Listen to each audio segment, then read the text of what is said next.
Hello, friends. You're listening to Outnumbered the podcast, episode 222, where we are talking about cutting through the chaos of motherhood.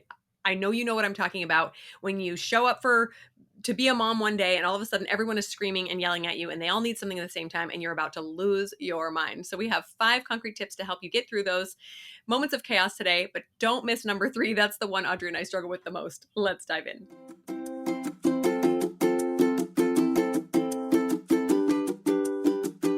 Hello and welcome to Outnumbered the podcast. I'm Audrey. And I'm Bonnie. We are experienced moms to a combined total of 19 children. In our weekly episodes, we explore relatable topics using our perspectives of humor and chaos. Tune in for advice and encouragement to gain more joy in your parenting journey.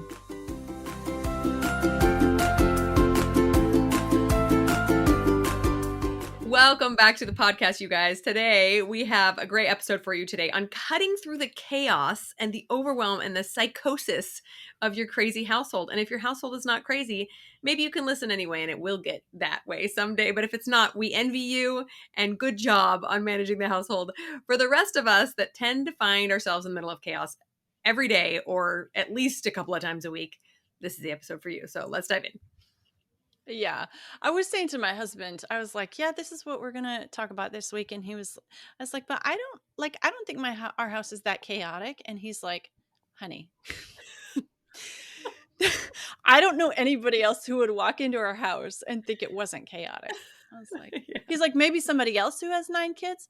Oh, okay. Oh, yeah. Okay. You've been doing it so long, it just doesn't faze you as much anymore. Yeah. I know. Oh, well, that's fine. Hey, guys, just a quick second. We wanted to remind you that you can leave a review on iTunes for us. And it means so much because here's what you're doing when you leave a review. You kind of bump us up in whatever iTunes uses or the podcast app uses to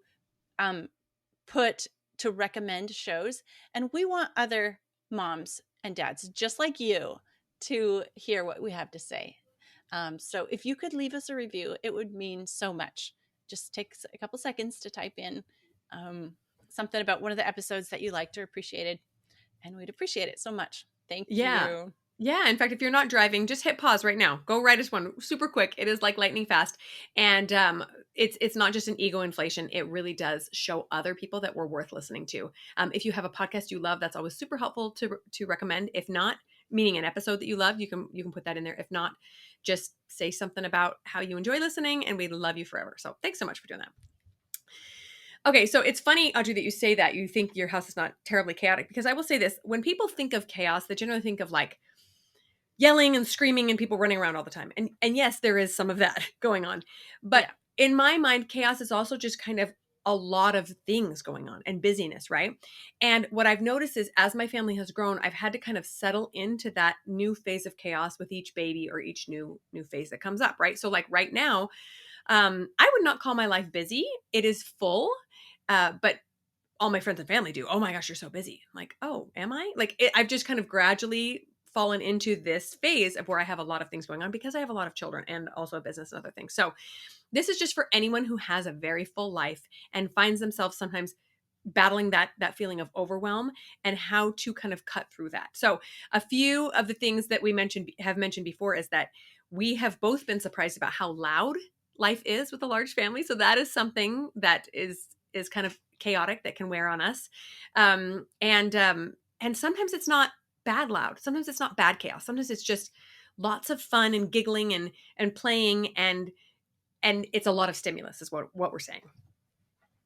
Yeah. You know what's interesting is we've had our oldest 2 move out away from home now, and the next 2, so 1 and 2 have moved out, and 3 and 4 are away most of the day at work, at college, that kind of thing. And what's interesting is all of them have told us that it's so quiet everywhere when they're not at home. Like my daughter will be like, well, I'm going to go to the library so that I can study without interruptions. That my daughter that's in college, she'll say that, but then I'll come home and she'll come home and I'll be like, well, how did it go? And she says, well, it was great. I wasn't interrupted, but it was too quiet. It's too quiet. Like they don't know how to study when it's quiet or, it's just like weird. And so it's interesting that I guess our kids have to adjust and readjust too to the area of life or the time of life that they're in, whether or not like to the level of chaos as well. Mm-hmm. Mm-hmm. Okay, so going back to talking about restoring order, sometimes this is necessary. It's like the fervor has reached a pitch that is just about explosion. Everyone's fighting or crying. Everybody's calling for your attention at the same time. You're in a hurry. Everybody needs to get in the vehicle so you can go somewhere. Everybody needs you at the same time, or even, just two people need you at the same time. Mm-hmm. Mm-hmm. You come back from a trip and everybody wants to talk. Like there's a lot of instances where, okay, as I put it to my kids, guys, I have two ears, but I actually can only listen to one person at a time. Sorry. Mm-hmm. Yeah. Yeah. Yeah. So these are our tips for restoring that order when you just need a little bit more peace.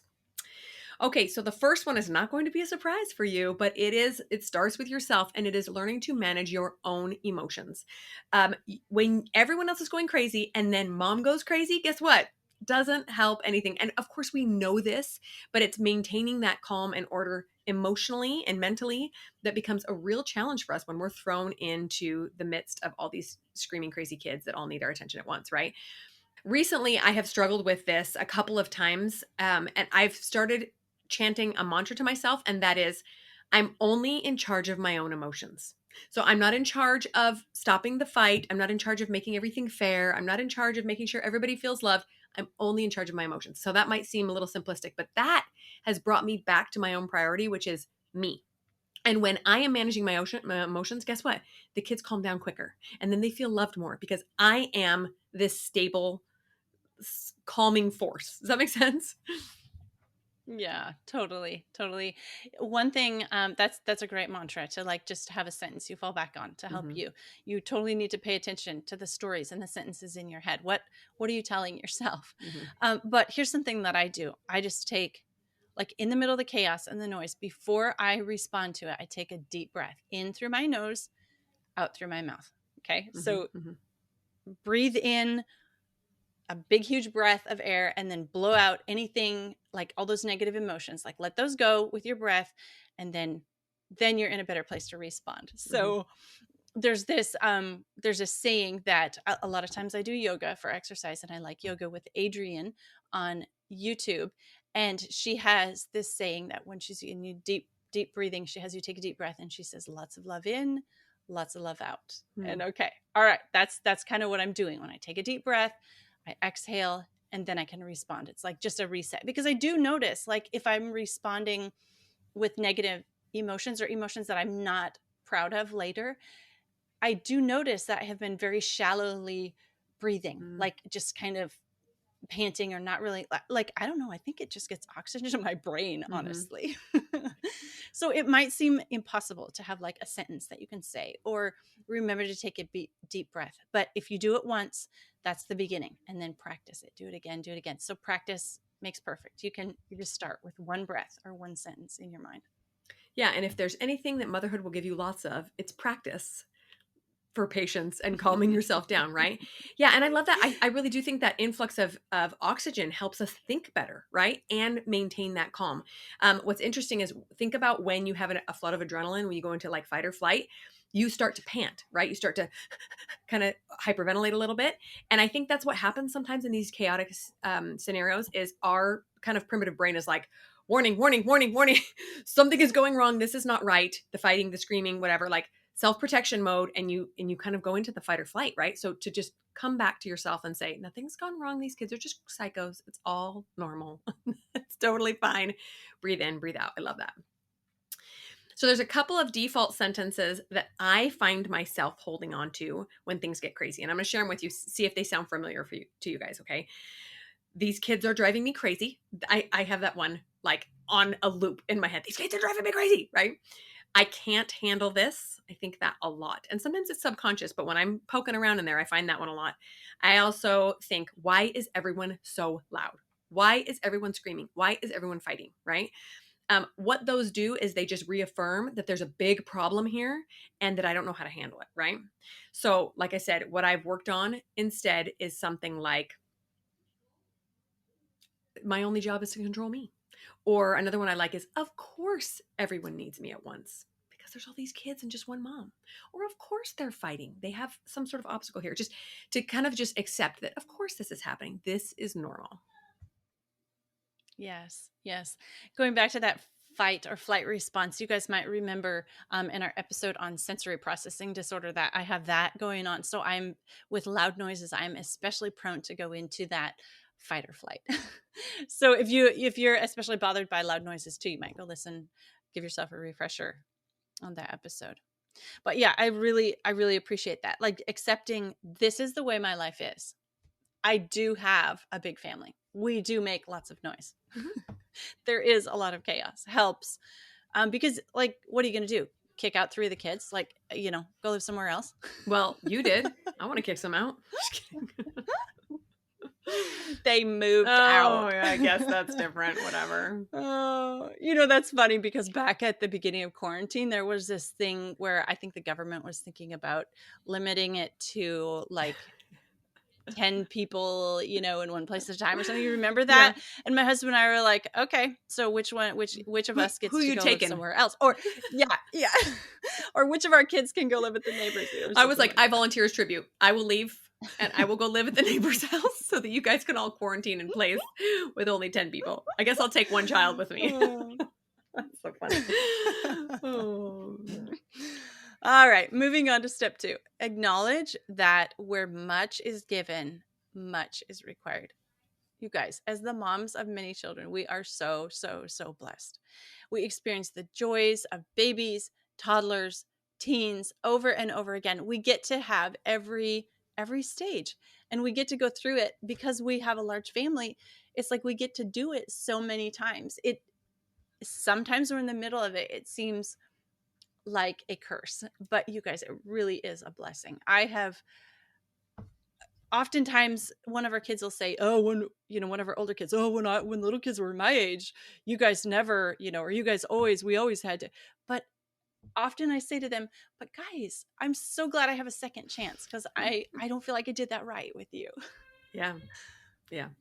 I love this concept because how often is it that some of our greatest struggles can't come from some of our greatest blessings, right? Marriage, right? One of my greatest blessings to be married to my husband. And some of my biggest struggles is learning how to live with my husband in peace and harmony. Same thing with my children, right? And so with these blessings come responsibilities. Lots of work. If anybody knows about hard work, it's moms of large families, right? Logistical struggles, like how do we go on vacation and find a place where everybody can sleep, right? How do we feed this giant crowd, right? So lots of challenges there. But when we remind ourselves that these challenges come as a direct result of amazing blessings, it just is a little bit of a paradigm shift, right? Instead of, oh, my life is so hard, it's, oh my goodness, all these blessings make my life beautiful and also uniquely challenging. What a blessing.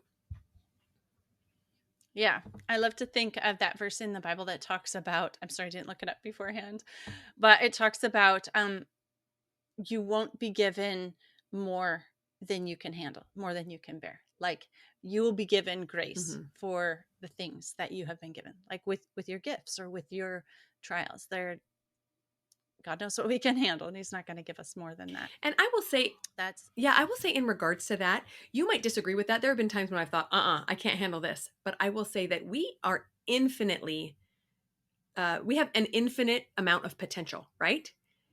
Yeah, what's important to remember is that you might feel like it is pushing you beyond your limits, but God will make us so that we can expand to fill that the capacity that we need. Does that make sense? Like we have this infinite amount of growth, and if we're just open and willing to be pushed past our limits, then we can grow into the next chapter, right? I know that you right now can handle so much more than you could 5 or 10 years ago, right? I look at myself as a young mom and just think, oh, that poor thing. She was so overwhelmed all the time. And now that amount of chaos doesn't bother me anymore because I've up leveled, right? But we just have this infinite amount of potential. I know, I know. How often do my husband and I, some kids are gone, or somebody's doing something, and it's my husband and I, and we've only got like 5 or 6 kids, and we're like, oh my goodness, this feels so like, where is everybody? We feel like this is such a small family. Whereas when we had 1 or 2, we'd be like, oh my goodness, please don't tell that poor young couple that they're about to have 7 more. But this is another aspect of managing our mind and our emotions. It's choosing to operate from a place of gratitude instead of lack. It's an abundance mindset. Like, who has more abundance than a large family, right?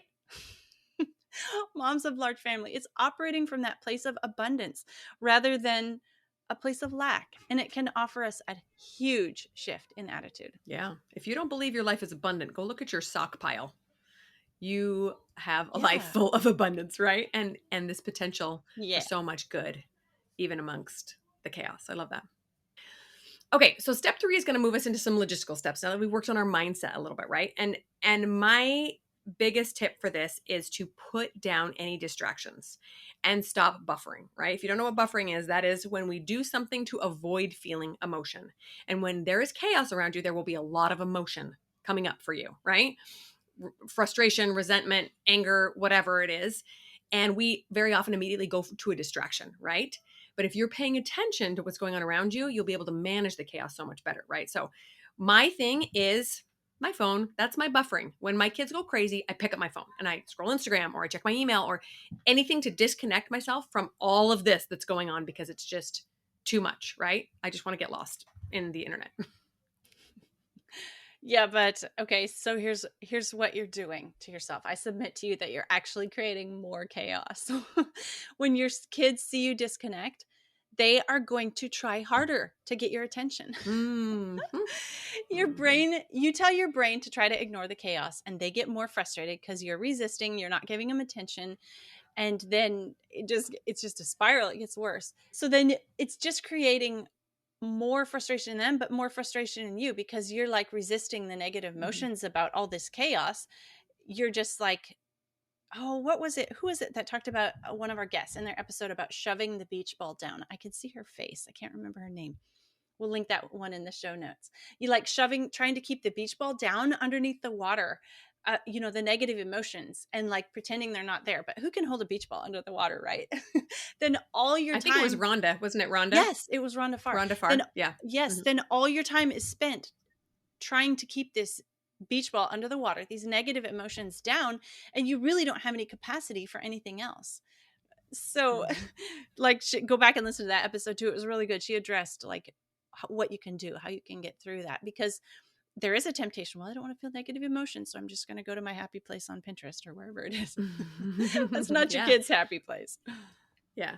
Yeah. And like you're saying, the negative emotion doesn't go away. You're just pushing it down and making it harder for yourself, and it's going to come back up.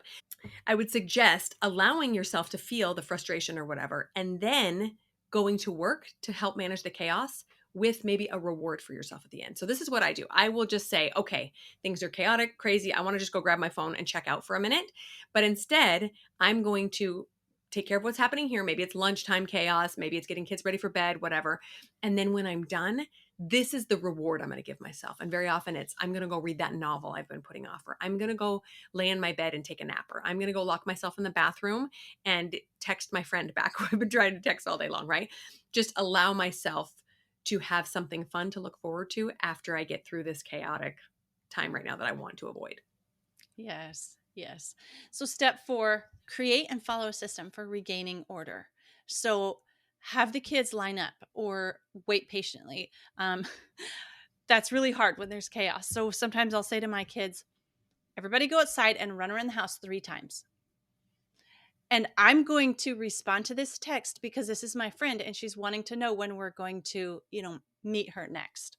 Right. So often when I have to do something on my phone, I will tell my kids, exactly what I make them do. Tell me what they're going to do when they're, how long they're going to be on the device and when they're going to be done. So that's one of our rules for our devices with our kids.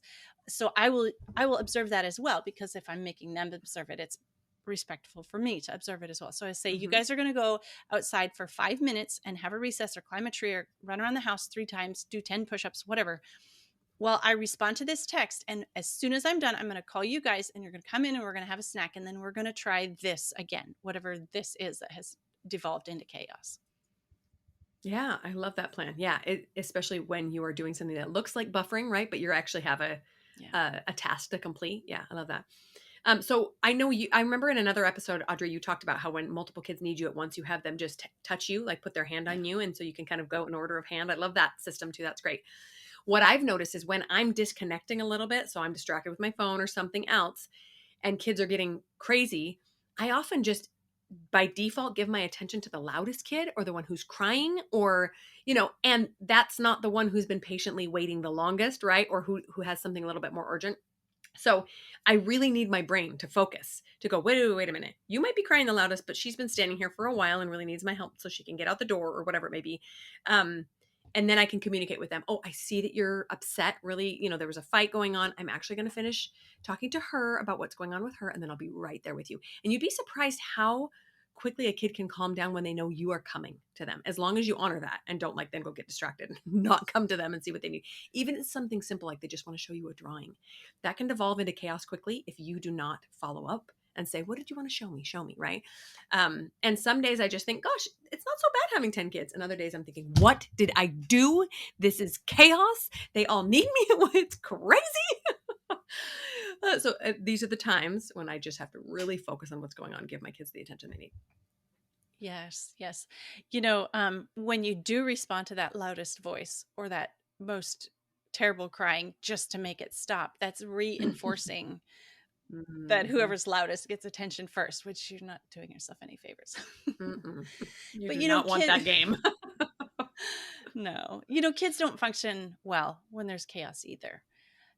But if they know you're gonna respond, like oftentimes one thing I say to my kid is like when they're talking to me in a crying, yelling, whining voice, I say, I really want to know what the matter is, but I can't understand you when you talk like that. Mm. And that makes sense to them. They're like, oh, I want to communicate with mom in a way that she can understand so she can fix this for me because my kids think I can fix all their problems. Oh, but so they'll calm down enough where they can take a breath so that they can speak in a normal voice instead of a crying, whining, yelling voice. Um, and even sometimes, if a kid is, completely out of it, and they're so blah, blah, blah, you can't understand them, I'll say, listen, can you understand me? Blah, blah, blah. And they'll be like, oh, no, actually, I can't understand that either. Because in their mind, they hear what they're saying clearly. Like, so I will, Yeah. I'll kind of mimic it back to them, not in a rude or mocking way, but just be like, listen, this is what it sounds like to me. Can you help me? Can you interpret? Yeah. Yeah. Yeah. Yeah. That's so great. And you probably know if you have one or two children that are more prone to this than others.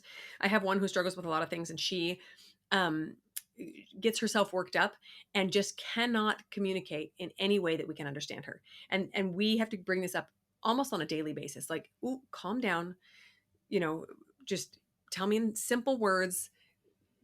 Wait until, or even wait until you're calm to come tell me, because I know you're so frustrated and you want to communicate, but we can't understand you. So good. All right. So step 5, take care of yourself. Okay. So we probably could have made this one. Maybe we should have made this one step 1, but you guys know this is what we harp on all the time, right? I've noticed that when I am not taking care of myself, I can only take so much chaos, right? And I really have to watch out for those warning signs, which we talked about in the sensory processing episode, right? When we start to notice, oh, my frustration is coming up, I'm getting overstimulated, and if I don't have good self-care habits in place, that comes so much faster, right? When you haven't had enough sleep or you're hungry, etc. Yeah. You have to become familiar with your own warning signs so that you're getting overstimulated, you're getting tapped out, and you have to have, like we were saying, a system or solution. So like before I address the chaos, sometimes I will just like I'll note my signs. Okay, I'm breathing more shallowly. I'm feeling like almost dizzy, from this huge fight or flight Mm, response I've got responding in me. So I'll step outside and I'll take 3 breaths instead of that one breath. Like nobody's going to die if I step outside and take 3 breaths of fresh air. And then I mhm, come back in and I can handle it. Like that's just a little part of my process when I am really like almost on the edge. It's you just have to know like your signs. And if you fail and you scream at your kids, or you don't handle it in a way that you don't show up in a way that you want to, it's okay. Use that as education for next time. Okay, what was I feeling, right? What was I feeling physically in my body? What was I thinking? What was I experiencing right before I snapped? Okay. And next time, step outside and take 3 breaths, or do, there's whatever your thing is. right before you hit that. I mean, Mhm. if you start doing that, then you'll be able to step it back a few steps from the edge next time, right? If you are continually like, okay, now I felt myself like I was 2 steps from the edge and I started to feel this. And so take care of it at that moment and then step back. Mhm. Oh, I love that. I love that system. Please be careful and gentle and compassionate with yourself. This is not something that is solved in one day or 1 year, right? It takes practice and practice and practice to allow all this stimulus to come in and to process it appropriately and to still show up the way you want to for your children. That's why a patient mother who's, raised all these kids and left them out of the house is like a saint because she has years and years and years of experience handling kids that are screaming at her and freaking out about things. It just it develops something amazing in you. It refines you, right? The refiner's fire. This is what we're going through as moms. So allow it and just have so much grace for yourself when you freak out and scream and lose your patience. Just go, oh, there it is. I hit my limit. What can I do next time to push that off a little bit? What can I do next time to take care of myself a little bit more before that happens, right? It's a beautiful process if we let it be. Just don't be hard on yourself because it takes forever. It takes a lifetime to be really good at this, right? Okay, so a few of my solutions when I feel myself getting kind of tapped out are leave. If at all possible, leave the situation, right? So for me, that looks like maybe going for a quick walk around the neighborhood, maybe just locking myself in my room or my office. I often go to scripture to read to like calm myself down or just breathe a little bit. Um, Sometimes I have an errand that I need to do and I just go, mom's leaving for a half an hour. I'm going to go run this thing, come back, and I've had a chance to cool down. If you are in a situation where you just have little kids around and there is no leaving, then you might just want to start noticing your habits of, when you kind of lose control and schedule some babysitter time or schedule some time when your husband can be home dealing with them so that you've got that coming, right? That's what I did when I had little kids. I thought, okay, Tuesdays are crazy and I tend to lose my patience. If I can just make it to 6 o'clock, I can make it to 6 o'clock. My husband will come and I will step out and recenter myself. Yeah, yeah. This is so, so important to Bonnie and I that you guys um, learn to do this or try to do this, because if you go back and listen to our episode, our 2-year anniversary episode, where we talked about why we started this podcast, it's super, super, super important to us that you guys learn to try this. It's really important. It's like bettering yourself and your kids. Pay attention to your physical care. If you're hungry, if you're tired, if you're thirsty, if you haven't been exercising, you will not be able to handle as much chaos. It's like motherhood is an Olympic sport and you haven't been training for it. Yeah, So totally. you've got to eat right. You've got to exercise. You've got to take care of yourself. How can you participate in this activity, this Olympic activity of motherhood, if you're not training for it? So definitely that physical self-care goes Mhm, huge, is a long way. And I really appreciate what you said about taking a minute to read something in the Bible or hum a few lines of a hymn or mhm, something to just like draw yourself back, connect again with something higher than you. That really can help you. mhm. um, it will help you to be able to handle more chaos. Yeah, don't forget prayer. That is a good one. I have said many a prayer, sobbing in my closet, like banging my head against the wall, like, I can't do it anymore. You're gonna have to help me. And I love this concept of training for this Olympic marathon of motherhood, right? Because look at so many moms. Our default is just eating our kids leftovers as we're hustling off to nap time. It's also buffering with food. We don't want to feel the negative emotions, so we start putting candy and junk in our mouths to like calm ourselves down, and all we're doing is destroying our body that we need to be functioning at its highest level to show up the way we want to show up for our kids. So I know it sounds like one more thing on your list, but this is essential. Treating your body in such a way that it can show up for motherhood the way you want it to is just so so so essential. Okay, so a couple of final thoughts. This time really is short, you guys. I know everybody says that. All the annoying grandmas in line at the grocery store is like, "Oh, you're gonna miss this phase." You're like, "Oh, shut up! I can't cope." But it really is, and there more chaos will come. It will just be of a different variety, right? So to remember that is really, really powerful. And these coping strategies will need to change and adapt as things change, right? So, like, maybe the chaos of my little kids might not be as much as it was 10 years ago, but now I have some chaos for my teenagers, right? And I need to learn how to manage myself around their drama and their issues. But you really are developing superpowers. You are becoming the superwoman mother that you always envisioned and you always admired. But there are growing pains and it's going to be painful sometimes. But just know you are heading in the right direction, and allow yourself to shift and to grow and to become this amazing person. Yes, that is so eloquent. I wanted to add a final thought here. I noticed that the chaos bothers me the most, or I'm the most sensitive to it, or have the most hard time dealing with it when I'm in public. So we go to the library, or we go to a park, or we Mhm. go to some situation where it's going to be observed, the Yes. chaos. And I know that everybody else is not used to it like I'm used to it. And so those are times that I kind of have to prepare myself, do the mental things that we talked about. But I also spend a lot of time preparing my kids.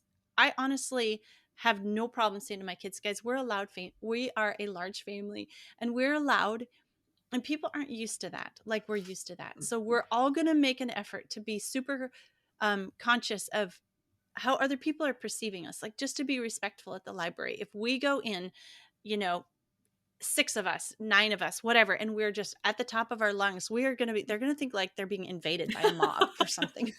And they kind of are. And they kind of are. But we're going to work on, I would like everybody to work on being quiet and helping one of your younger siblings be quiet too, because like they don't even understand the words that I'm saying. Like, so if everybody can work on themselves and controlling themselves, and help one of your siblings too, that, like, I just give them a little pep talk, and then I talk about, and then we'll go home and we'll all run around and scream, or maybe we'll go to a park afterwards, or something they've been wanting to do or looking forward to. If we can get through the grocery store with no meltdowns and everybody helping everybody else, like, because like I put this crew to work for me. Like, I don't have to, like you were saying, I don't have to manage everybody's emotions. Like, they can manage their own, and they can help their Mhm. siblings. Mhm. They're actually really good at it. So I put my little crew to work for me, and I said, if we can get through the grocery store with nobody having a meltdown, then we'll go to a park afterwards. And Yeah. they work together. They become a team. So like, it's one of those ways that kind of the the curse and the blessing are hand in hand, and you can really use it to your advantage. Yeah, I'm really glad you brought up public, because don't forget, when you start putting yourself into other people's minds, right? Like, oh, what are they thinking of me? And oh, they're judging me or whatever. That's when your resolve to maintain order just kind of falls apart, right? So remember, doesn't have anything to do with these people. It's all just you and your family, and do the best you can. So don't let yourself fall into that, right?